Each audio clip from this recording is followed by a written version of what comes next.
शन्नो मित्रः शं वरुणः शन्नो भवत्वर्यमा शन्न इन्द्रो बृहस्पतिः शन्नो विष्णुरुक्रमः नमो ब्रह्मणे नमस्ते वायो त्वमेव प्रत्यक्षं ब्रह्मासि त्वामेव प्रत्यक्षं ब्रह्म वदिष्यामि ऋतं वदिष्यामि सत्यं वदिष्यामि तन्मामवतु तद्वक्तारमवतु अवतु माम् अवतु वक्तारम् ॐ शान्तिः शान्तिः शान्तिः ॐ सहनाववतु सहनो भुनक्तु सह वीर्यं करवावहै तेजस्विनावधीतमस्तु मा विद्विषावहै ॐ शान्तिः शान्तिः शान्तिः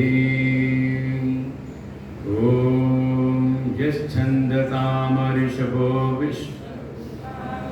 छन्दोभ्योऽध्यमिता सम्बभूव समेन्द्रो मेधया स्पृणोतु अमृतस्य देवधारणो भूयासं शरीरं मे विचर्षणं जिह्वा मे मधुमत्तमा कर्णाभ्यां भूरिविश्रुवं ब्रह्मणः कोशोऽसि मेधया पीतः श्रुतं मे गोपाय ॐ शान्तिः शान्तिः शान्तिः ॐ अहं वृक्षस्वरेरिव कीर्तिः पृष्ठं गिरेरिव ऊर्ध्वः पवित्रो वाजिनीव स्वमितमस्मि द्रविणपुंसवर्चसं सुमेधा अमृतोक्षितः इति त्रिशङ्कोर्वेदानुवचनम् ॐ शान्तिः शान्तिः शान्तिः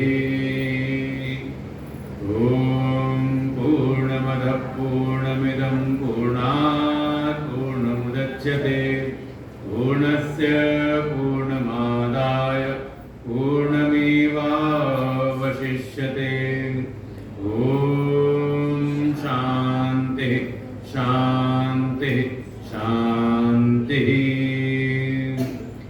ॐ आप्यायन्तु ममाङ्गानि वाक्प्राणचक्षुश्रोत्रमथो बलमिन्द्रियाणि च सर्वाणि सर्वं ब्रह्मोपनिषदं माहं ब्रह्म निराकुर्याम् मा ब्रह्म निराकरोत् अनिराकरणमस्त्वनिराकरणं मे अस्तु तदात्मनि निर्देय उपनिषत्सु धर्मा ते मयि सन्तु ते मयि सन्तु ॐ शान्ति शांति शांति। ओम वांग मे मनसि प्रतिष्ठिता मनो मे वाचि प्रतिष्ठितम् आविर्मयेधि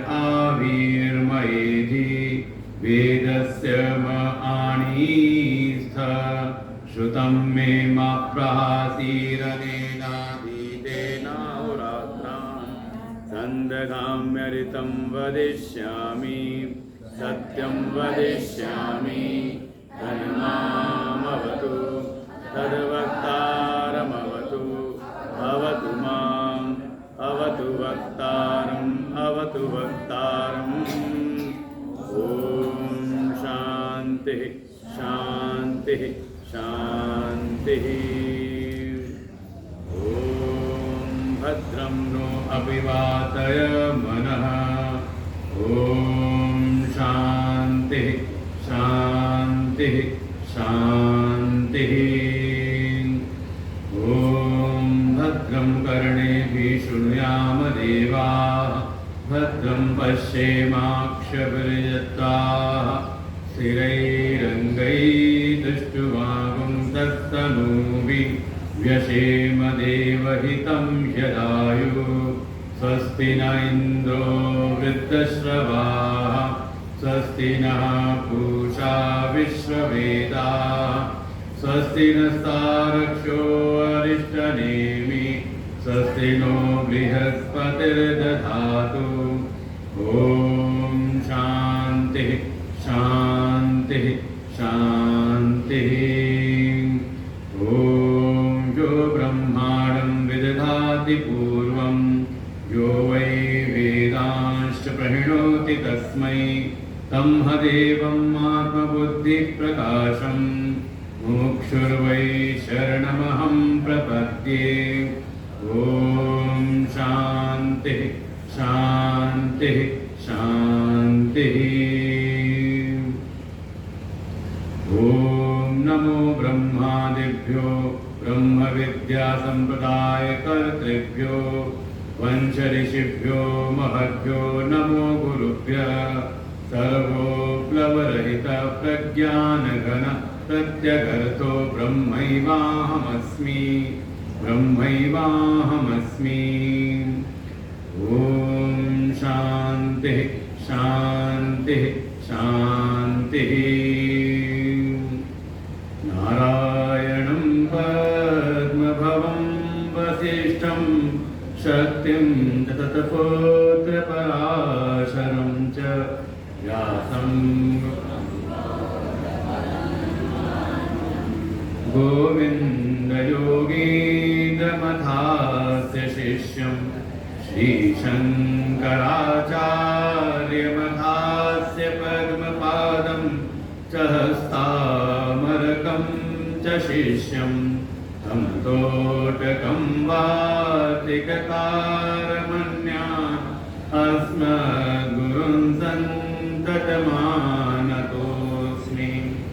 शङ्करं शङ्कराचार्यं केशवं बादरायणं सूत्रभाष्यकृतौ वन्दे भगवन्तौ पुनः पुनः।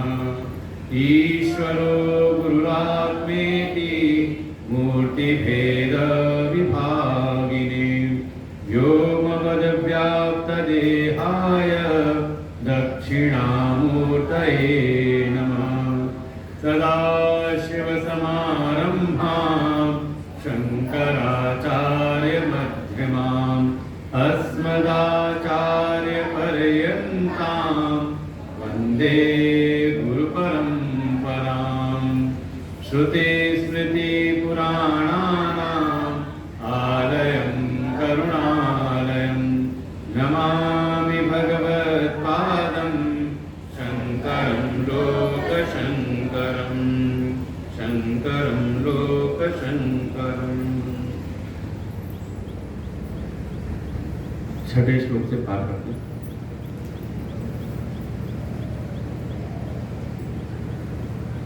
चिच्छायावेशतो बुद्धो भानं धीस्तु द्विधा स्थिता चिच्छायावेशतो बुद्धो भानं धीस्तु द्विधा स्थिता एकाहङ्कृतिरन्यस्यात् अन्तःकरणरूपिणी छायाहङ्कारयोरैक्यम् तप्ताय पिण्डवन्मतम् तदहङ्कारतादात्म्या देहश्चेतनतामगा अहङ्कारस्य तादात्म्यम् चिच्छाया देहसाक्षिभिः सहजं कर्मजं भ्रान्ति जन्यं च त्रिविधं क्रमात् सम्बन्धिनो सतोर्नास्ति निवृत्ति सहजस्य तु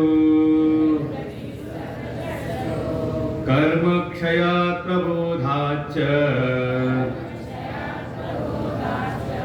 कर्मक्षयात् प्रबोधाच्च न निवर्तेते क्रमादुभे निवर्तेते क्रमादुभे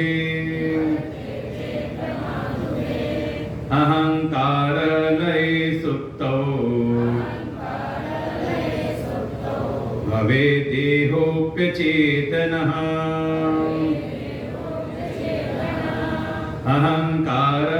अहङ्कारविकासार्थम् स्वप्न सर्वस्तु जागर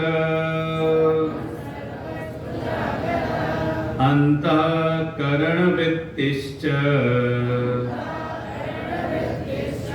चितिछायैव मागता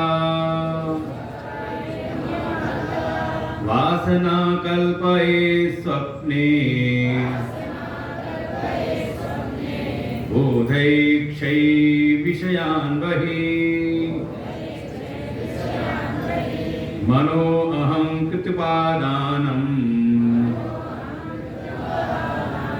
लिङ्गम् एकं जडात्मकम् अवस्थात्रयमन्वेति जायते म्रियते तथा जायते म्रियते तथा।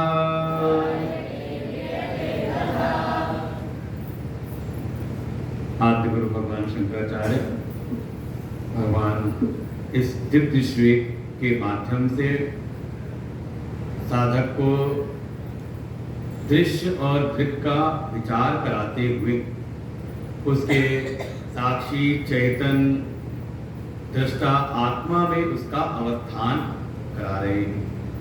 आधार लेते हैं ये जो दृश्य जगत है, दृश्य का विवेक करे, विचार करे और दृक् का विचार करे। और विचार ऐसा कराया कि हाँ, एक साक्षी चैतन्य दृष्टा आत्मा है जिसको कहा साक्षी दृष्टा। हेतु क्या बना? कहा बाहर के जगत के दृश्य पदार्थ हैं, दिखाई देते हैं, तो कोई इनको देखने वाला है। कैसा है? तो कहा वो अंतरतम है, चेतन है, सूक्ष्म है और वही मैं हूं। ऐसा विचार करते हुए दृश्य की अपेक्षा हम दृक् को जाने। दृश्य जड़ है और जो आत्मा है, दृष्टा है, वो चेतन है। दृश्य विनाशी है, परिवर्तनशील है, लेकिन दृष्टा अविनाशी है, अपरिवर्तनीय है। वो एक रस रहते हुए उन सब का अनुभव करता है, सबको प्रकाशित करता है। जो दृश्य है वो पर प्रकाश है और जो साक्षी चेतन आत्मा है वो स्वयं प्रकाश है। स्वयं को जानते हुए वो अन्य सभी जगत के पदार्थों को, दृश्यों को वो प्रकाशित करता है। ऐसा वो अपना आत्मा है।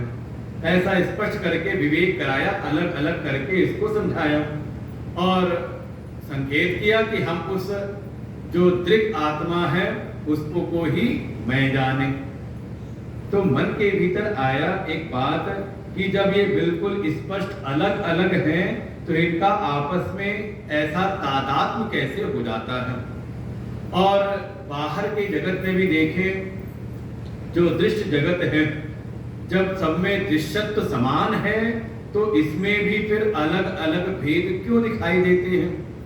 कोई दृश्य ऐसा है जो बिल्कुल चेष्टा से रहित दिखाई देता है, जैसे टेबल है, कुर्सी है, मेज इत्यादि और बहुत सारे ऐसी चीजें हैं जो बिल्कुल जड़वत दिखाई देते हैं, उसमें कोई चेष्टा नहीं दिखाई देती। और कोई दृश्य ऐसे हैं जिसमें चेष्टा दिखाई देती है, जीवन दिखाई देता है, अनुभूति भी उसमें होती दिखाई देती है, उसमें भावनाएं हैं, संवेदनाएं हैं। कह सकते हैं जैसे अपना ये देह। और कई बार इसमें जो चेष्टा जीवन दिखाई देता है, परिणाम स्वरूप इसमें तो हमारा अहम भाव हो जाता है, लेकिन वैसे हमारा अहम भाव अन्य वस्तुओं में नहीं होता। जैसे मैंने पुस्तक को जाना, टेबल को जाना, माला को जाना, तो लेकिन इनको जान के कभी ऐसा नहीं होता कि मैं माला हूँ, मैं टेबल हूँ, मैं पुस्तक हूँ। लेकिन दूसरी दृष्टि से देखें, दूसरी बात यह है कि जब हम अपनी देह को भी हम जान रहे हैं, ये भी हमारा के पदार्थ बन रहा है, दृश्य के अंतर्गत है, लेकिन इस देह में कहीं ना कहीं एक अहम भाव बन जाता है। क्यों ऐसा होता है, क्या कारण है? तो इस बात को समझाने के आगे के लगभग 7 श्लोक हैं। अब इस जगत के को भी समझाने का आगे प्रयास करते हैं 7 श्लोकों में, कि कैसे ये इस जड़ देह में ही एक चेतन का भाव करते हुए हम इसमें अपना अहम बना कर लेते हैं, तादात्म्य कर लेते हैं। तो कैसे होता है, तो उस पूरी प्रक्रिया को समझाते हैं। एक प्रकार से हमारे वेदांत में एक प्रक्रिया अपनाई जाती है अध्यारोप अपवाद की, कि पहले उस पर हम अध्यारोप करते हैं, क्या क्या कैसे कैसे हुआ है, और फिर विचार करते उन सब अध्यारोपों का हम अपवाद करते हैं। कि पहले हमने जाना कि कैसे ये सारे अध्यारोप हुए हैं, कैसे हम क्रमशः जो मैं शुद्ध चैतन्य आत्मा, साक्षी दृष्टा आत्मा होते हुए कैसे हम अपने इस देह में आकर के हमारा तादात्म्य हुआ। तो जब इसको जान लेंगे तो फिर क्रमशः इसी के बिल्कुल इसी का एक एक करके अपवाद करते हुए, इसका निषेध करते हुए अपने उस साक्षी चैतन्य आत्मा में हम स्थिति प्राप्त कर लेंगे। तो अब वो पूरा एक क्रम दिखाया कि कैसे क्या हुआ इस अध्यारोप में, इस तादात्म्य में। तो कहा चित छाया वेशतो बुद्धो भानम धीतु दिधायता एक अहंकृति अन्यस्यात् अंतःकरण रूपिणी। कि जो शुद्ध चैतन्य आत्मा है उसको पहले तो हमने जाना नहीं, उसकी सत्ता को हमने जाना नहीं, और अज्ञान में रहते हुए वो जो शुद्ध चैतन्य जो आत्मा है उसका जो प्रतिबिंब, उसकी जो छाया पड़ी किसमें, कहा अंतःकरण में। तो ये कह रहे चित्त छाया आवेशतो बुद्धो, बुद्धि में स्वच्छ अंतःकरण में जो सात्विक अंतःकरण है उसमें छाया प्रतिबिंब पड़ी उस चेतन आत्मा की। और जैसे उस चेतन आत्मा की उसमें छाया पड़ी तो ये जो जड़ प्रकृति से निर्मित जो अपना ये सात्विक अंतःकरण है, बुद्धि है, ये भी हो गई चेतन के जैसे ही, ये भी ज्ञानवान हो गई। और फिर जैसे ही ये चेतन हुई, इसमें एक साथ दो वृत्तियां उत्पन्न हुई। एक तो वृत्ति रूप है अर्थात अंतःकरण रूप है, और दूसरी है अहम रूप में, अहंकार के रूप में। जो आप चार अंतःकरण सुनते हो उसको दो समझ लें यहाँ पर कि दो प्रकट हुए।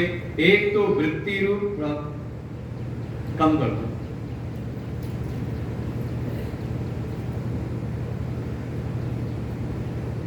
जैसे ही उस चेतन की छाया वो प्रतिबिंब पड़ा उस स्वच्छ सात्विक अंतःकरण में, उस बुद्धि में, तो उससे दो वृत्ति प्रकट हुई, एक अंतःकरण रूपी और दूसरी जो उसमें अहम भाव कर लेती है, अहंकार, अहम क्रियते, एक कर्तृत्व वाली। एक कर्तृत्व की वृत्ति उत्पन्न हुई और एक करण की वृत्ति उत्पन्न हुई। ये दो वृत्तियां एक साथ उत्पन्न हो गई। एक अहंकृति, अन्य साथ अंतःकरण रूपिणी। एक तो जो अहम अहम करने वाली मैं हूं का ये, और दूसरी अंतःकरण रूपी मैं क्या हूं उसको आधार बनाने वाली दो वृत्तियां एक साथ प्रकट होती हैं। वही इसमें एक कह सकते हैं कर्ण भाव प्रकट हुआ और दूसरा उसमें ही कर्ता भाव प्रकट हुआ। उदाहरण समझाया कैसे, कहा जैसे मान लो कोई अंधेरी कोठरी है, उस कोठरी के बाहर जिसमें बिल्कुल अंधेरा है, कोई प्रकाश नहीं, उस अंधेरी कोठरी के बाहर एक बाल्टी रखी है, बाल्टी जल से भरी हुई है। ऐसे जल से भरी बाल्टी में जब सूर्योदय हुआ तो सूर्य का प्रतिबिंब पड़ा उस बाल्टी के जल में, और प्रतिबिंब पड़ते ही वो जैसे बाल्टी का जल भी प्रकाशवान हो गया, और फिर उस बाल्टी के में जो प्रतिबिंब पड़ा उसके द्वारा जैसे अंधेरे कोठरी में, अंधेरे कक्ष के भीतर जैसे उजाला आ गया। तो किससे वो कमरा किससे प्रकाशित हो रहा है? तो एक सामान्य अगर व्यक्ति देखे, सामान्य कोई बालक देखे तो कहेगा देखो बाल्टी के जल ने कमरे को प्रकाशित कर दिया। लेकिन वास्तव में प्रकाश किसका है? कहा वो जो सूर्य रूपी जो बिंब है, ये वास्तव प्रकाश उसका था। ऐसे ही जो प्रकाश है वो तो अपनी चेतन आत्मा का है, लेकिन उसका ज्ञान हुआ नहीं, और उस चेतन आत्मा का बिंब पड़ा अपनी बुद्धि में, और उससे दो वृत्ति खड़ी हो गई। एक तो सबसे पहले मैं हूं, भीतर एक कर्तापन, एक कर्तृत्व भोक्तृत्व रूपी जो अहम अहम करने वाली जो वृत्ति है, एक वो प्रकट हुई, और साथ ही वो विचार करने लगी कि हाँ मैं क्या हूं। और फिर क्रमशः वो जो अंतःकरण जो प्रकाशित हुआ, इसके साथ तादात्म्य करके इसने बाहर के देह को प्रकाशित कर दिया, और फिर ये देह आदि को देख करके इसमें वो अहम भाव करने लगा। तो ऐसे वो प्रकट हुआ। फिर धीरे धीरे इसी के प्रभाव से अब आगे इसी बात को फिर आगे लेकर के आ रहे हैं कि इसमें अंतःकरण की कई सारी वृत्तियां, जैसे बहुत सारी चीजें भीतर उत्पन्न हुई। एक तो अहंकार हो गई, और दूसरी आप जो मन बुद्धि चित्त तीनों को एक साथ ले लें, अंतःकरण की वृत्ति के भीतर एक तो निश्चय करने वाली वृत्ति प्रकट हो गई कि हाँ मैं क्या हूं, बिल्कुल।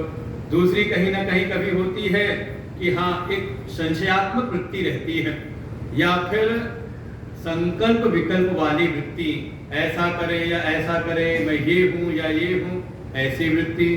और तीसरा इसी को इसका रूप ले सकते हैं कि कहीं ना कहीं पूर्व के संस्कार जहां पर संग्रहित हैं, तो जा करके उस चित्त में जा करके वो स्थित हो जाती है कि हाँ कोई चीज सामने आई तो हम विचार करने लगते हैं कि हाँ ये क्या है, कौन है। तो कहाँ जा रहे हैं? कहा वो चित्त के अंतर्गत। तो यहाँ पर तीनों को, मन बुद्धि चित्त को एक साथ ले लिया, अंतःकरण वृत्ति, और जो एक कर्तृत्व का की जो भावना है, एक जो अहम की भावना है, उसको अहंकार वृत्ति, ये तत्क्षण ही उसमें उत्पन्न हो जाती है कि उस चेतन का की छाया पड़ी, उसको नाम दिया चित्त छाया। वो पड़ा किसमें? उस अंतःकरण में। जैसे जल के में पड़ा सूर्य का प्रतिबिंब, और जैसे जल के प्रतिबिंब ने कमरे को प्रकाशित कर दिया, ऐसे ही अंतःकरण के भीतर ही दो वृत्तियां हमारे सामने प्रकट हो गई। एक जो वृत्तिमान होकर के मैं या अहम वृत्ति प्रकट हुई, और दूसरी साथ में इदम वृत्ति, ये इत्यादि, ऐसे एक साथ ही दो वृत्तियां प्रकट हुई। फिर अब आगे इसी का विस्तार करते हैं। छाया अहंकार योरैक्यम तप्ताय पिंडवन मतम तद अहंकार तादात्म्यात् देहश्चेतन तामगात्। और ये जो प्रतिबिंब प्रकट हुआ भीतर, ये जो चेतन का जो आभास है, चेतन का जो प्रतिबिंब है, इसका और जो अहम वृत्ति प्रकट हुई, देखो मूल में जो अपना चेतन स्वरूप है उसको जाना नहीं, उसका रहा अज्ञान, अविद्या, और फिर वो जो बुद्धि में जो उसका प्रतिबिंब पड़ा, उसकी जो छाया पड़ी, उसका और ये जो अहम वृत्ति प्रकट हुई, इन दोनों का हो गया तादात्म्य। और तादात्म्य होने से एक दूसरे के गुणधर एक दूसरे पर आरोपित हो गए। जो अहंकार है, जो जड़ रूप है, वो चेतन रूप अनुभव होने लगा। कैसे? तो दृष्टांत दिया तप्ताय पिंड वनमतम। जैसे एक लोहे का कोई गोला है, पृथ्वी तत्व है, उसका एक वजन है, भार है, उसकी एक आकृति है, और उस लोहे के उस गोले को जब एक अग्नि में हमने उसको जाके रखा उसको, और अग्नि के संसर्ग में धीरे धीरे वो जो अग्नि का गोला है वो बिल्कुल ऐसा बिल्कुल लाल लाल अंगारे के जैसा हो गया। तो एक तरफ जो लोह पिंड है, उसकी एक आकृति है, उसका एक वजन है, ये सब आरोपित हो गया अग्नि के ऊपर। अब कोई देखे उसको, मान लो उस अग्नि से उस गोले को निकाल के जब वो बिल्कुल तप्त हो गया, उस गर्म अग्नि के गोले को जब निकाल के हमने बाहर कर दिया, तो वो भी जो अग्नि है जिसका अपना कोई आकृति नहीं का, उसका कहते हैं एक आकृति दिखाई देने लगती है। अर्थात लोहे के गोले का जो गुणधर्म है वो आरोपित हो गया अग्नि के ऊपर। अग्नि का कोई अपना भार वजन नहीं, वो लोहे के पिंड का जो गुणधर्म है भार, वो वजन आ गया अग्नि में। कोई कह सकता है कि हाँ 5 किलो की अग्नि है। और इसी तरह से जो अग्नि के जो गुणधर्म है वो आरोपित हो जाते हैं उस लोहे के गोले के ऊपर। अब मान लो किसी को वो गोला छू जाए तो कहेगा ये लोहे के गोले ने मुझको जला दिया, जबकि लोहे के गोले का ऐसा कोई गुणधर्म है नहीं। कई बार घर में ही होता है, काम करते हुए कहा तवे ने जला दिया। अब मान लो अब चार्जशीट दाखिल की जाए, उसके ऊपर आरोप लगाया जाए और उसे पूछा जाए, तो जो तवा है वो कहेगा मैं कैसे जला सकता हूं। बल्कि वास्तव में तवे ने नहीं जलाया, बल्कि तवे का जो संसर्ग हुआ था अग्नि के साथ में। तवे का अपना गुणधर्म तो पृथ्वी तत्व है, वो शीतल ठंडा है, लेकिन जब अग्नि के साथ उसका तादात्म्य हुआ तो फिर लगने लगा क्या कि वो अग्नि के गुणधर्म आ गए तवे में, और तवे के गुणधर्म आरोपित हो गए उस अग्नि में। तो फिर ऐसा व्यवहार जगत में दिखाई देता है। तब ताय पिंडवन्मतम। बिल्कुल उसी प्रकार से ये जो चित छाया था, चेतन की जो छाया थी, प्रतिबिंब, चेतन नहीं, शुद्ध चेतन नहीं, बल्कि उसका जो प्रतिबिंब पड़ा था उसमें और अहंकार में हो गया तादात्म्य, और एक दूसरे के गुणधर्म एक दूसरे पर आरोपित हो गए। और फिर इस अहंकार से युक्त जो चित छाया थी, इन दोनों का जब तादात्म्य हुआ तो ये अहंकार जो जड़ रूप था, जड़ प्रकृति, इसमें ही एक सजीवता सी आ गई। और फिर इस अहंकार में, इस सजीव अहंकार में, ये जो तादात्म्य हो गया चित छाया और अहंकार का से युक्त होकर जो सजीव अहंकार हो गया, का इससे फिर इसका तादाद हुआ फिर देह के साथ में, स्थूल देह के साथ। तद अहंकार तादात्म्यात् देह, जैसे फिर इस सजीव अहंकार का तादाद हुआ इस स्थूल देह से, तो ये स्थूल देह भी कहा चेतन वत हो गया। देखो जो चेतन है उसकी छाया सबके ऊपर पड़ रही है, लेकिन सब में उसके प्रतिबिंब को ग्रहण करने की सामर्थ्य नहीं होती। यही बात समझानी है, क्योंकि मन में आता वही जो प्रश्न मन में उठा कि जो हमने दृश्य जाना जिसको कि दृश्य बाहर है, जड़ है, लेकिन उसमें हमें भेद दिखाई दिया। कोई तो ऐसा दृश्य है जिसमें कोई चेष्टा नहीं, और कोई ऐसा दृश्य है जिसमें चेष्टा दिखाई देती है। जैसे बाहर की वस्तुएं हैं, पुस्तक, मेज इत्यादि, उसमें कोई चेष्टा नहीं, और हम ये जो जड़ देह है इसमें चेष्टा दिखाई देती है। तो ये भेद क्यों है? तो कारण ये समझाना चाह रहे हैं कि जो चेतन का जो आभास है ये ग्रहण करने की सामर्थ्य सब में समान रूप से नहीं होती। अब जैसे मान लो सूर्य उदित हुआ तो उसका जो प्रतिबिंब है सबके ऊपर पड़ रहा है, लेकिन जो उसके प्रतिबिंब को ग्रहण करके उसको वापस एक परिवर्तित करने की जो सामर्थ्य जल में है, वैसी सामर्थ्य थल में नहीं है। जैसे हमारा चेहरे का प्रतिबिंब सब्जी पे पड़ रहा है, दीवार पर भी पड़ रहा है, और वहीं कोई दर्पण है तो उस पर भी पड़ रहा है।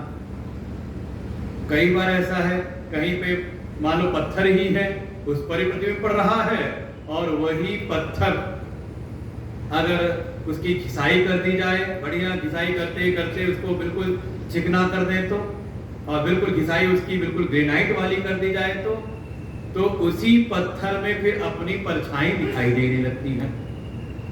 तो ऐसे ही ये जो अलग अलग जो ये प्रकृति से निर्मित जड़ पदार्थ हैं, सब में अलग अलग सामर्थ्य है। जो भीतर सात्विक अंतःकरण है, बुद्धि है, उसमें वो सामर्थ्य है कि वो चेतन के प्रतिबिंब को ग्रहण करके और फिर वो बाहर के देह को भी चेतन कर देता है। वो सामर्थ्य सीधे देह में नहीं रहती।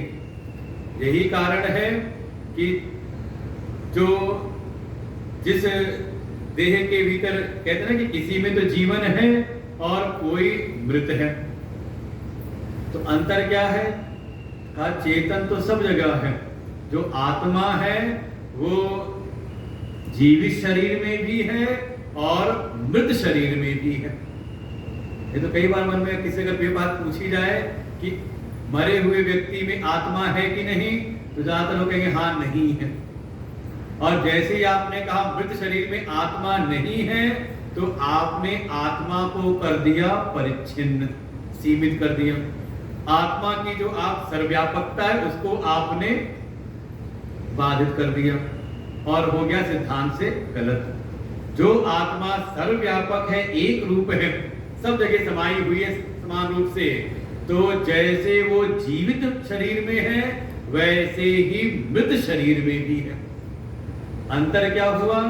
कहा भीतर जो उसके जो है बुद्धि वृत्ति जिसमें छाया पड़ रही थी, वो अब उसके भीतर से निकल गया, उसी को कहा जीव। तो समझ लो जो चित छाया है, और इस चित छाया और अहंकार का जो तादात्म्य हुआ, इसमें जो एक ही भूत जो हो गए, इसी से उत्पत्ति हुई जीव की। तो भीतर वो जीव है, तो ये जीव स्वयं चेतन हो करके शरीर को भी चेतन करता है। शरीर में चेष्टाएं दिखाई देती हैं, और भीतर से वो जीव निकल जाए तो इस स्थूल शरीर में वो सामर्थ्य नहीं है कि वो आत्मा की चेतनता को प्रतिबिंबित करके इस शरीर को वो वापस चेतन कर दे। तो शरीर भी है, आत्मा भी है, वो बीज का जो है जिसको हमने कहा जीव, चित छाया और अहंकार का जो तादात्म्य है, वो भीतर से निकल गया। जैसे आप बाहर के जगत में बहुत से दृष्टांत दे सकते हैं। जैसे पंखा है, तो पंखे का एक ऊपर का एक आकार है जिसको जा करके हम देखते हैं, उसका रंग रूप पसंद करते हैं, ये वाला है, इस रंग का लेना है, किस रंग का लेना है, कितने पंखुड़ी वाला लेना है। एक तो उसकी बाहर की आकृति है और दूसरा है जिस शक्ति से वो चलता है, हवा देता है, वो है विद्युत। पंखा लगा हुआ है और स्विच हमने ऑन किया, सप्लाई बिजली की आई, लेकिन पंखा चला नहीं। एक पंखा तो चल गया, हवा देने लगा, और एक पंखा नहीं चला। तो क्या अंतर है? तो मन में आएगा किसी मैकेनिक को बुलाओ, लगता है इसके भीतर की जो मोटर है वो मोटर खराब हो गई, क्योंकि बिजली सीधे पंखे को नहीं चला सकती। पंखे की आकृति और बिजली के बीच में एक कड़ी है जिसको आपने कहा मोटर, कहा वो मोटर में कहीं ना कहीं कोई खराबी आ गई है। मैकेनिक आया, उसको निकाल करके दूसरी मोटर लगा दी, पंखा पे चल पड़ा। ऐसे ही समझना पड़ता है अपने भीतर भी कि एक तो ये स्थूल शरीर है, दूसरा जिस शक्ति से चल रहा है वो है आत्मा, चेतन, और इन दोनों का तादात्म्य कराने वाला बीच में एक है सूक्ष्म शरीर। भीतर जो बुद्धि वृत्ति है, सात्विक अंतःकरण है, उसमें ही जब आत्मा का प्रतिबिंब पड़ता है, छाया पड़ती है, तो वो भी चेतन हो जाता है। वो चेतन की जो परछाई है, चेतन की छाया, चेतन का आभास, कई सारे इसको नाम दे सकते हो, चिदाभास, चित छाया। और वही जब अहंकार से युक्त हुआ, उसमें मैंपना आया, तो इसी को हमने कह दिया जीवत्व, जीवात्मा। तो एक शरीर है, आत्मा है, और दोनों के बीच तादात्म्य कराने वाला है जीवात्मा। जैसे पानी को गर्म करना है तो सीधे अग्नि पे चढ़ा तो कैसे गर्म हुआ? आप कहोगे आग से गर्म हो जाएगा। तो हम जल जाकर के आग पे डाल दें तो गर्म हो जाएगा? का इसमें देखना पड़ेगा कि किसकी सामर्थ्य ज्यादा है। जल ज्यादा है, अगर पानी की मात्रा ज्यादा है, अग्नि कम है तो अग्नि को बुझा देंगे। और मान लो अग्नि प्रज्वलित है खूब भयंकर और जल की मात्रा थोड़ी है, तो पर डालते ही जल भस्म हो जाएगा, गर्म नहीं होगा।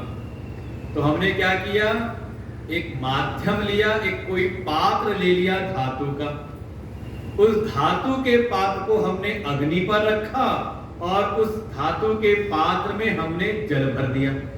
तो अग्नि से पहले वो जो धातु का पात्र है, पहले वो गर्म होगा और फिर उस धातु के पात्र में जो गर्मी है उसके द्वारा जल गर्म हो जाएगा। है ना ऐसे ही?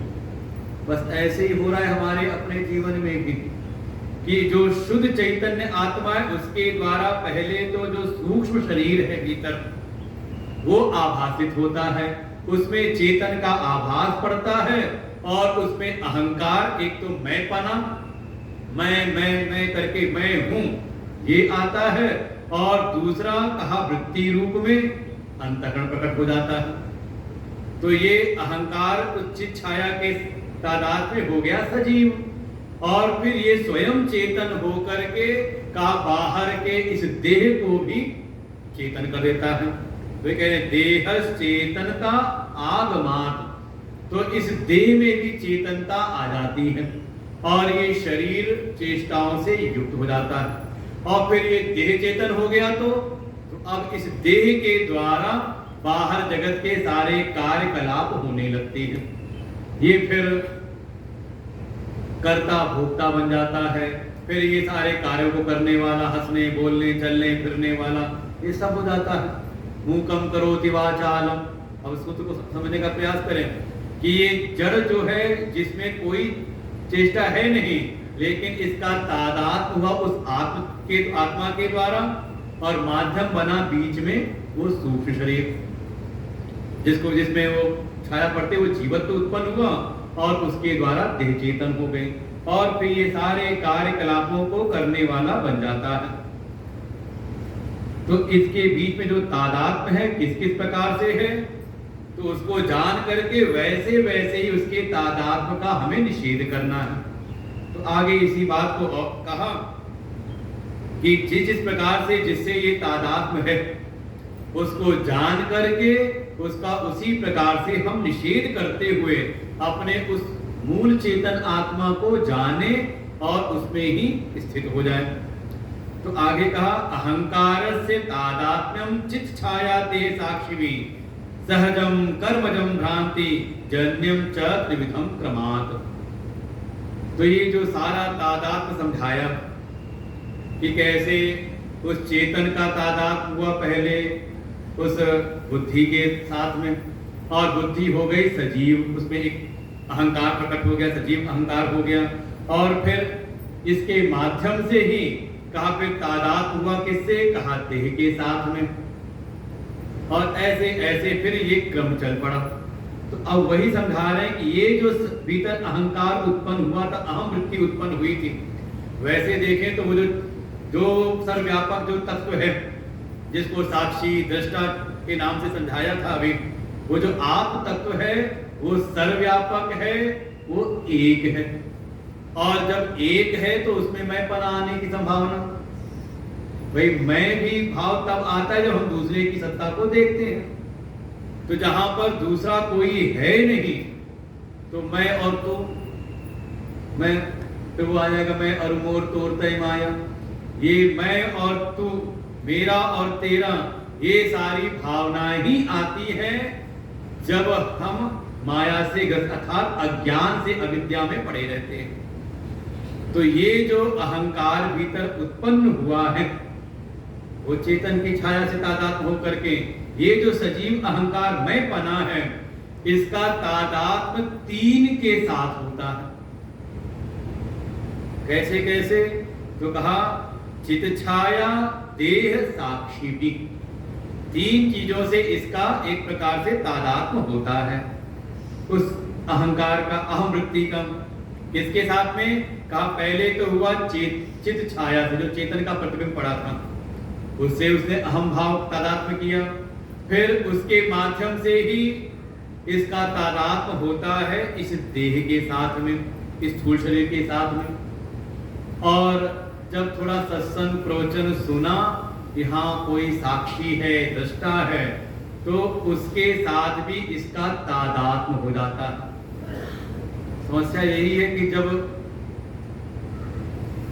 सत्संग में कोई आचार समझाते हैं तो ये जो अज्ञान में पड़ा जीव है, वो जो साक्षी है, जो चेतन है, जो दृष्टा है, उसके साथ मैं पना कर लेता है कि मैं साक्षी। तो ये इसके साथ तादात्म्य हो रहा है। तो कैसे कैसे है, तो जो चेतन की जो छाया पड़ी, चेतन का जो प्रतिबिंब पड़ा, उसके साथ अहंकार का जो तादात्म्य है वो सहज है, वो पड़ेगा ही पड़ेगा। अगर बाल्टी में भरा हुआ जल रखा है बाहर, तो सूर्य अगर उदित होगा तो उसमें उसका प्रतिबिंब पड़ेगा ही पड़ेगा, वो सहज है। सहजम, उसने कहा सहजम, सहज है वो। कहा सात्विक अंतःकरण है, सात्विक मन है, तो उसमें चेतन की छाया, उसका प्रतिबिंब पड़ेगा पड़ेगा ही अपने आप ही। फिर इसके द्वारा जो देह से तादात्म्य हुआ कि कौन सी देह मिलेगी आपको, 84 लाख योनियों में कौन सी योनि आपको प्राप्त होगी, का इसके साथ, देह के साथ जो तादात्म्य है वो है कर्मजम। जैसे आपके पूर्व के जन्म के कर्म होंगे, उन कर्मों के फलस्वरूप आपको शरीर की प्राप्ति होगी, वैसे वैसे शरीर से आपका तादात्म्य होगा। अगर निम्न कर्म है तो तिर्यक आदि योनि में चले जाएंगे, पशु पक्षी इत्यादि का शरीर मिलेगा। बहुत श्रेष्ठ पाप करना होगा, इसलिए केवल पुण्य कर्म है तो देव आदि योनि में पहुंच जाएंगे। और अगर मिले जुले हुए कि थोड़ा पाप भी हुआ, थोड़ा पुण्य भी हुआ, मिश्रित कर्म हुए, तो आपको ये मनुष्य का शरीर, तो ये सब का सब आपके पूर्व के कर्मों के परिणाम स्वरूप आपका उस देह के साथ तादात्म्य होता है। और इसी अहंकार का जो अपने साक्षी चैतन्य से जो तादात्म्य हुआ, जैसे कहा कि अग्नि का जो गोला है और अग्नि, वो लोहे का गोला और अग्नि के साथ जो तादात्म्य, एक दूसरे के गुण धर्म एक दूसरे पर आरोपित हो गए। ऐसे ही वो जो साक्षी चेतन के साथ जो अहंकार का तादाद हुआ है और जो अहंकार जड़ है, दृश्य रूप है, वो आरोपित हो गया साक्षी पर, और साक्षी की जो नित्यता है, साक्षी की जो चेतनता है, वो आरोपित हो गई अहंकार के ऊपर का। इसका कारण केवल और केवल एक है, भ्रांति। ये हुआ है भ्रम के कारण, अज्ञान के कारण। इसे कहा त्रिविधम प्रमात्रम से हो रहा है। तीन चीजें हैं, एक तो है चेतन की छाया प्रतिबिंब, उसके साथ अहंकार का तादात्म्य, कहा ये सहज है। सात्विक ये अंतःकरण सात्विक मन है तो उसमें प्रतिबिंब की छाया पड़ेगी पड़ेगी। बिल्कुल जैसे जल रखा है बाल्टी में भरा हुआ तो उसमें सूर्य का प्रतिबिंब पड़ेगा, सहज है वो। इसके बाद जो देह के साथ तादाद हो रहा है अहंकार का, ये कर्म के द्वारा। जैसे हमारे कर्म वैसे हमें देह प्राप्त होगी, उस देह के साथ तादाद होता है।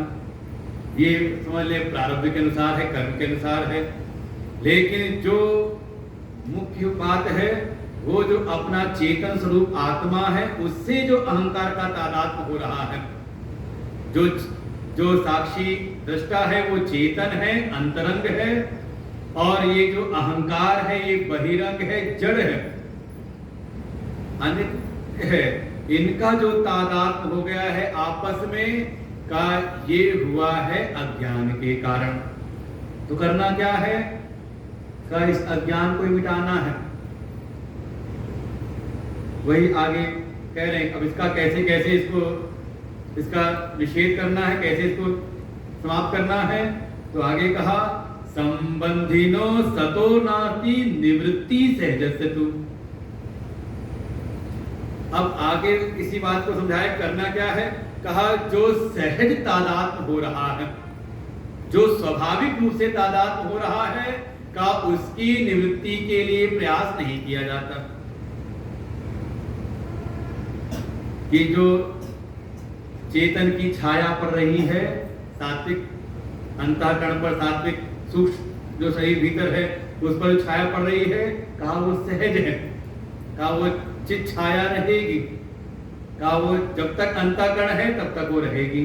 इसलिए ये इसका जो संबंध है, इसकी निवृत्ति के लिए प्रयास नहीं करना चाहिए। इसकी निवृत्ति हो नहीं सकती।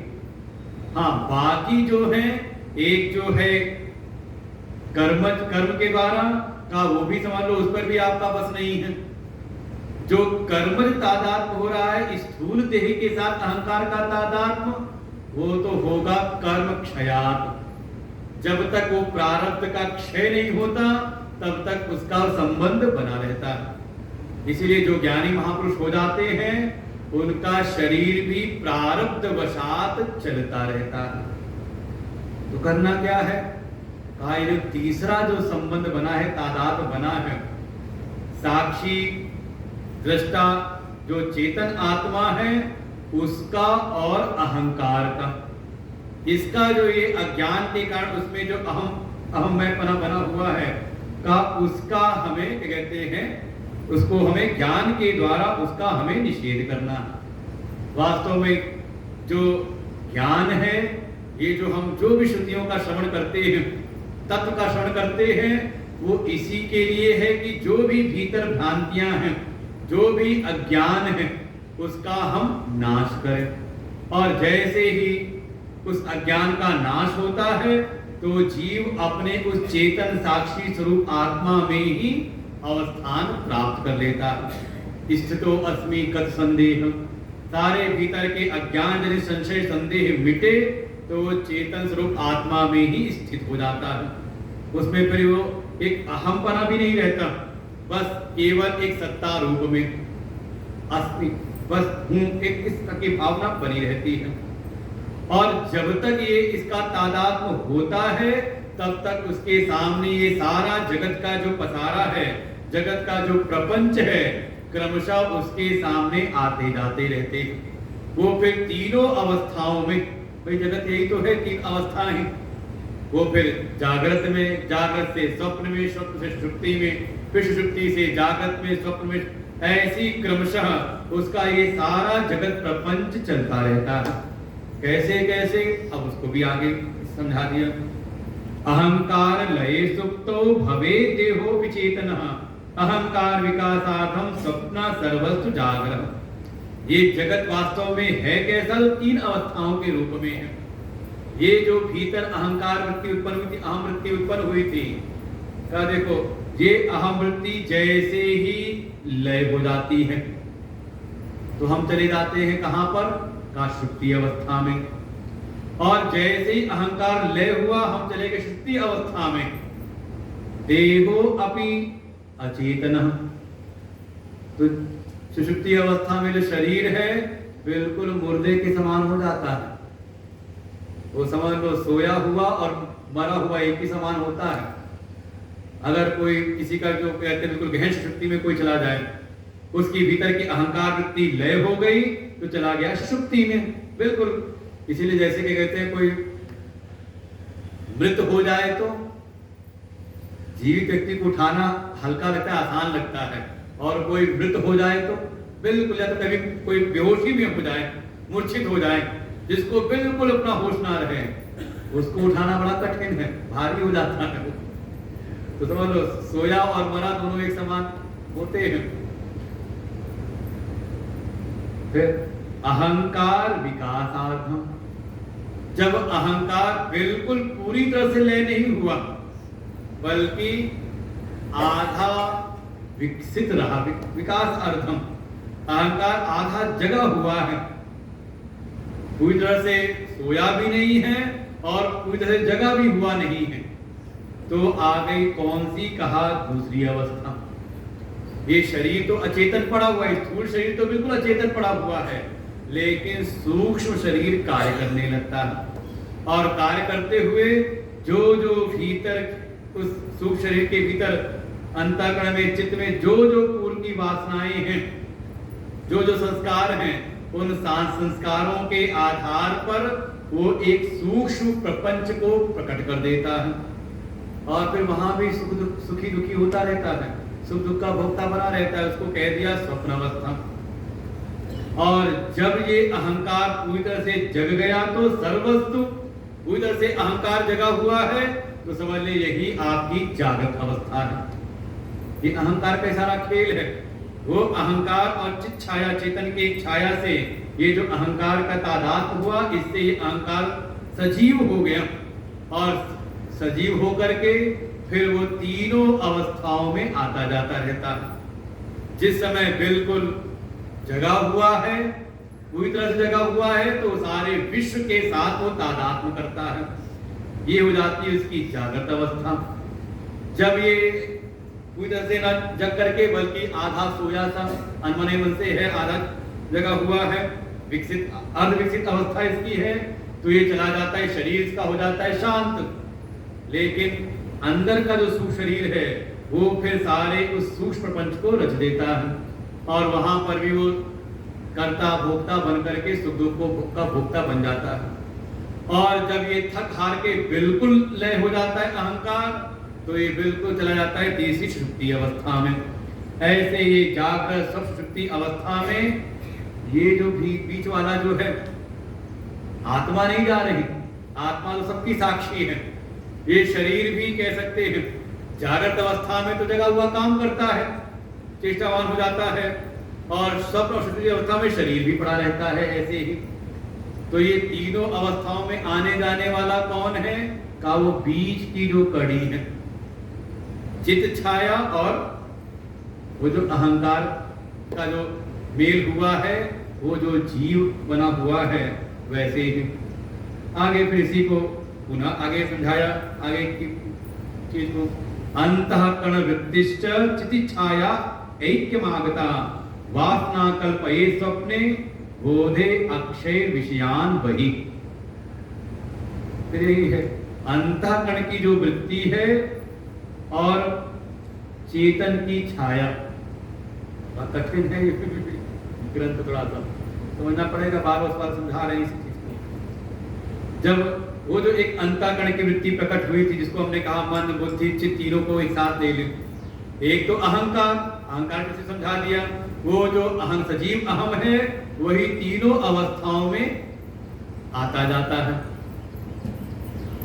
और ये जो दूसरी वृत्ति थी अंतःकरण की वृत्ति, इस अंतःकरण की वृत्ति और वो जो चेतन की छाया है, चित्त प्रतिबिंब है, उसके साथ जब तादात्म्य हुआ तो ये जो सारे संस्कार हैं वो कहाँ संग्रहित हैं, का उसी चित्त में।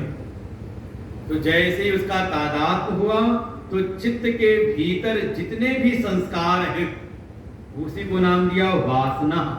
वो जो वासनाएं हैं उसके द्वारा वो स्वप्न जगत के सारे प्रपंच रच जाते हैं, बन जाते हैं। वहां पर कैसे,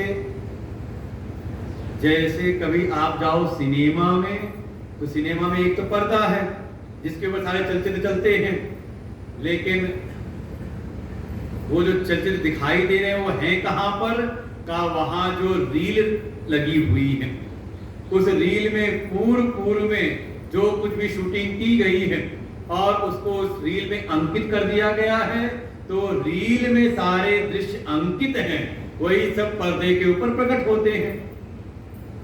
तो क्या केवल रील से हो जाएगा? केवल रील से भी नहीं होगा, पीछे उसके प्रकाश चलता है।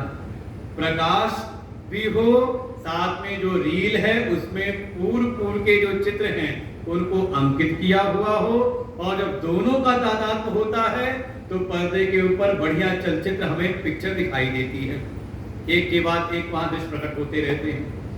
ऐसे ही ये जो अंतःकरण वृत्ति है यही है रील। और पूर्व के जागृत अवस्था में जो जो आपने देखा है, सुना है, वो सारे जो संस्कार हैं पुराने, वही अंकित हो जाते हैं उस अंतःकरण की रील पर। और उस अंतःकरण और कोई चेतन की छाया, जैसे सूर्य का प्रतिबिंब बाल्टी पर पड़ा पानी में और बाल्टी में प्रकट हुआ प्रकाश उसने कमरे को प्रकाशित कर दिया, ऐसे ही वो चेतन की छाया रूप जो प्रकाश है वो जब पड़ा अंतःकरण की रील के ऊपर, तो वहां पर स्वप्न में सारे वो प्रपंच बिल्कुल वैसे ही जैसे हमने जागृत में अनुभव किए थे। हाँ, कई बार ऐसा हो सकता है कि लगता है कि कुछ का कुछ दिखाई दे जाता है, तो वो भी बिल्कुल संभव है। जैसे पिक्चर की शूटिंग हुई तो बहुत सारे जो दृश्यों का उन्होंने शूटिंग की, लेकिन बाद में अब डायरेक्टर के ऊपर होता है कि कुछ काट छांट कर दे, कुछ यहाँ काट के हटा दे, कुछ को काट के फिर मिला दे, ऐसा कुछ कर दे, आगे का पीछे कुछ कर दे, उसकी है सामर्थ्य वो ऐसा करने की।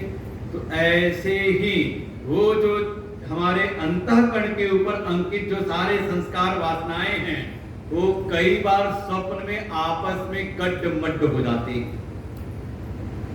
कहीं ईंट कहीं का रोड़ा, भानुमती ने कुंभा जोड़ा, तो वो सारी स्थिति हो जाती है।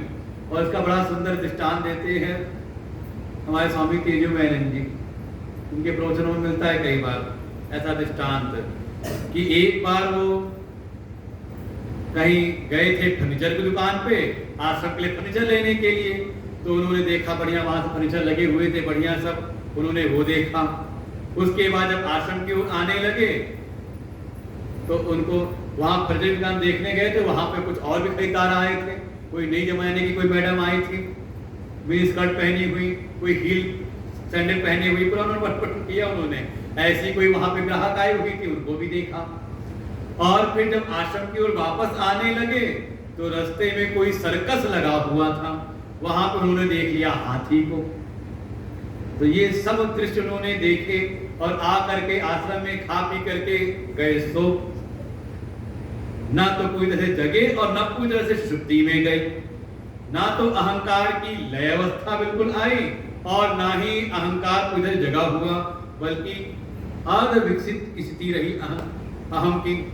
तो चले गए स्वप्न अवस्था में, और सपने में देखते क्या है कि एक हाथी मिनी स्कर्ट पहने हुए, हाई हील पहने हुए, बढ़िया से सुसज्जित कमरे में बैठी हुई है। अब वो उठ करके बैठ के सोचने के ये कैसे दिखाई दिया, तो उनको लगा कि हाँ वो कुछ दृश्य वहां देखे थे, कुछ वहां देखे थे, कुछ वहां देखे थे। तो ऐसे ही अहंकार की अर्धविकसित अवस्था में वो सारा स्वप्न का जो प्रपंच है वो हो जाता है। और ये कई बार अनुभव होता है। हम गए थे कहीं तीर्थ यात्रा करने, वो भी दिख गया, और वहां पे वो दिख गए जो हम कहीं और गए थे, वहां के व्यक्ति वहां दिख गए। तो मन में आता है कई बार करके ये कैसे दिख गया। तो ये बिल्कुल स्वप्न अवस्था में जो भी आप जागृत अवस्थायाम यदृष्टम यश्रुतम तज्जनित वासनायाम निद्रा समय यज्ञ प्रतीयते सा स्वप्नावस्था।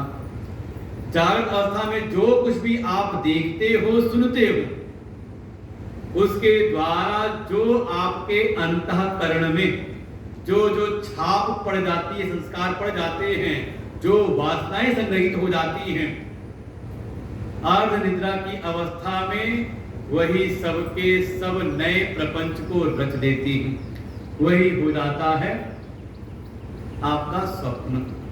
तो बिल्कुल संभव है उद्धव जी देखना। तो दोनों चीजों का अहंकार को भी दिखाया, दो वृत्तियां उत्पन्न हुई थी ना। जैसे ही वो चेतन की छाया पड़ी सात्विक बुद्धि पर, अंतः सूक्ष्म शरीर पर, तो जैसे ही वो उसकी छाया पड़ी तो उसे दो वृत्तियां प्रकट हुई थी, एक अहम वृत्ति और दूसरी अंतःकरण रूपी वृत्ति, दो प्रकट हुई थी। फिर ये जो चेतन चित छाया है और अहंकार का जो तादाद हुआ तो ये सजीव अहंकार हो गया। वही हो गया जीवत्व। मैं जो भीतर बैठ के कह रहा है मैं हूं, मैं अच्छी में जोड़ता है, मैं करता हूं, मैं भोगता हूं, ये कौन हो गया का वो अहंकार उत्पन्न हो गया। फिर ये अहंकार ही तीनों अवस्थाओं में आता जाता है, और केवल तीनों अवस्थाओं में ही नहीं, जायते म्रियते तथा, वही एक शरीर से दूसरे शरीर में आता जाता है। वही जो भीतर है जीव। किस आधार पर कहा, साथ में जो दूसरी वृत्ति प्रकट हुई थी अंतःकरण की वृत्ति, मन बुद्धि चित्त को एक साथ ले ले, वो जो दूसरी वृत्ति थी अंतःकरण, जिसमें सारे के सारे संस्कार संग्रहित थे। ये अंतःकरण भी उस चित्त छाया के साथ का तादाद हुआ तो उसमें जैसे संस्कार थे, जैसे संस्कार उसमें भरे थे, जैसी वासनाएं थी, वैसा ही उसको जागृत और स्वप्न में वैसा ही उसको प्रपंच प्राप्त होता रहता। तो ये पूरा बताया कैसे ये सारा जगत हमें दिखाई देता, जगत की स्थिति क्या है। और इसी के भीतर इसी बात को पूरा उपसंहार कर दिया। मनो अहंकृति उपादानम लिंगम एकम जड़ात्मकम अवस्थात्रयम अन्वेति जायते म्रियते तथा। तो वही तो दो वृत्तियां थी ना, तो भी समझाया पूरा। चित्त छाया पड़ते ही देखो पहले कराया अध्यारोप कि वो चेतन का पहले प्रतिबिंब पड़ा भीतर, फिर उस प्रतिबिंब से दो वृत्तियां खड़ी हुई, एक अहं वृत्ति और दूसरी अंतःकरण वृत्ति, अहंकार और अंतःकरण, और इससे ही युक्त होकर के फिर वो सारा वो जागर सब इत्यादि सब व्यवस्थाएं उत्पन्न होने लगी। तो वही यहाँ पर उसका को समेट रहे हैं यहाँ पर वापस कि मन अर्थात अंतःकरण और अहंकार, ये दोनों ही इसका उपादान क्या बना, लिंगम एकम जड़ात्मकम। एक भीतर ये स्थूल शरीर के भीतर एक और शरीर है जिसको नाम दिया लिंग शरीर। अन्य शास्त्रों में आप उसका नाम सुनते हो सूक्ष्म शरीर। है कैसा, कहा जड़ात्मकम, वो प्रकृति से निर्मित ही है, प्रकृति के तीनों गुणों से ही वो उत्पन्न हुआ है। तो इसलिए प्रकृति जड़ है तो वो भी जड़ात्मक जड़ रूप ही है। और इसके कारण ही जो भीतर सूक्ष्म शरीर है और उसमें चेतन की जो छाया बनने से दो वृत्तियां प्रकट हुई, एक अहंकार वृत्ति और अंतःकरण वृत्ति, ये ही मिल करके जो बीच वाला है, स्थूल शरीर नहीं, स्थूल शरीर तो मृत हुआ, उसके बाद वो जो पांचों तत्व इसमें थे वो अपने अपने पंच महाभूतों में विलीन हो गए, उसका जन्म मरण नहीं होता, ये शरीर कहीं आता जाता नहीं। फिर जो आत्मा है वो सर्वव्यापक है, नित्य है, तो उसका भी आवागमन नहीं होता, वो भी कहीं आता जाता नहीं, वो सर्वव्यापक रूप से है, नित्य है। तो का इन दोनों के बीच में ये जो सूक्ष्म शरीर और चेतन की छाया के तादात्म्य से ये जो अहंकार वृत्ति और साथ में अंतःकरण वृत्ति ये जो उत्पन्न हो करके निर्माण हुआ भीतर जीव का, जिसमें कर्तृत्व भोक्तृत्व इत्यादि हैं, वास्तव में ये ही तीनों अवस्थाओं में आता जाता है। अवस्था त्रयमन्वेति, यही पूरी तरह से जाग करके चेतन होकर के जागृत अवस्था में व्यवहार करता है, फिर ये अर्धविकसित अवस्था में स्वप्न अवस्था में व्यवहार करता है, और पूर्णतया लय हो जाकर के वो बिल्कुल शांत जड़वत जैसे मृत प्राय बना हुआ सा हो ऐसा सुषुप्ति अवस्था में रहता है। और फिर जागृत स्वप्न सुषुप्ति ऐसे ही तीनों अवस्थाओं में ये आता जाता रहता है। वहां पर विषयों का जो जागृत अवस्था है वहां पे स्थूल विषयों का भोग करता है, स्वप्न अवस्था में जो सूक्ष्म भोग है उनका भोग करता है, और सुषुप्ति अवस्था में स्थूल सूक्ष्म दोनों प्रकार के विषयों के अभाव को भोगता है। वहां भी भोक्ता बना रहता है। भोक्ता ना बनता तो उठ करके कैसे आप कहते इस बात को कि हमने कुछ नहीं जाना, बड़ी चैन की नींद मिली, बड़ा सुख हो गए, बड़ा फ्रेश हो गए जैसे। तो भोक्ता तो वहां भी था ना, सुख का भोक्ता बना हुआ था। का तीनों अवस्थाओं में ये ही आता जाता है, और जैसे तीनों अवस्थाओं में ऐसे ही इसी का जन्म मरण होता है, जायते म्रियते तथा, वैसे ही ये जो भीतर वाला है इस शरीर से निकल गया तो कहा ये मृत हो गए, फिर यही जीव भीतर से निकल करके चला गया किसी और शरीर में तो कहा देखो जन्म हो गया। तो किसका जन्म मरण हो रहा है? आत्मा का जन्म मरण नहीं होता। वो पहले कहे आए थे नो देती न तमेति ऐसा, वो जो साक्षी चेतन आत्मा है उसका जन्म मरण नहीं होता। ये जो स्थूल शरीर है का ये तो पंच महाभूतों से मिलकर के बना है, और फिर पंच महाभूतों में ही जाकर के चला जाता है। अव्यक्त से व्यक्त हुआ है और व्यक्त से अव्यक्त में चला जाता है। ये जन्म मृत्यु और ये आना जाना ये संग्रह किसका है?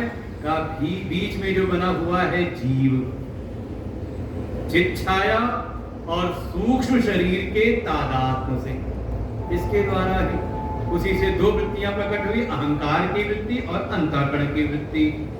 आगे अब इसी का पूरा अब आगे जो जगत है संसार क्या है, अब इसका फिर निरूपण अगले प्रसंग में करते हैं। तो क्रमशः एक प्रकरण है इसमें, अभी कल फिर समझाएंगे, अभी पूरा नहीं होता है। 15 मिनट शेष हैं तो फिर ध्यान में हम लोग प्रवेश करते हैं। आगे इसको पुनः थोड़ा कल देखते हुए